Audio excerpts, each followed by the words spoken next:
dama ne loolu li nga xam ne moom moo xew tey bettul kenn képp ki nga xam ne xam nga Yaya Jammeh ak ñi ko wër waroon nga xam ne Yaya Jammeh du nangu mu bay nguur gi ci jàmm même suñu ko gagné woon élection démocratiquement du bay nguur gi kon ñu ngi doon xaar pour que dara xew diggante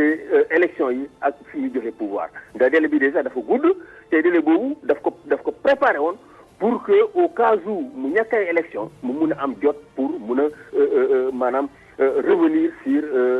résultat élection yi kon fu mu ne nii li xew mooy coup d'état moo xew Gambie li fa xew du leneen lu dul coup d'état nag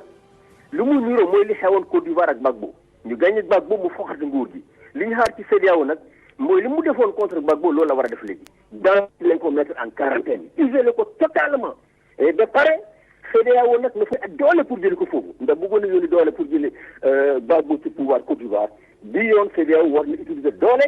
y compris Sénégal pour jëli ko ci nguur gi parce que mënuñu ko fa bàyyi muy noot askan wa démocratie mënati fa am te mu continuer fa noonu je crois que loolu askanu Sénégal waru ko nangu CEDEAO waru ko nangu te Nations Unies Conseil de sécurité waruñu ko nangu. mais est-ce que xalaat nga ne Sénégal war na réagir de façon énergique par rapport à ce qui se passe en Gambie. je crois que Sénégal li ko war mooy dafa war a réagir de façon énergique am na benn président démocratiquement élu boo xam ne moo fa nekk tey Gambie su dee dafa ñaan Sénégal ndimbal Sénégal war na mën a dem dimbali ko ndax président légitime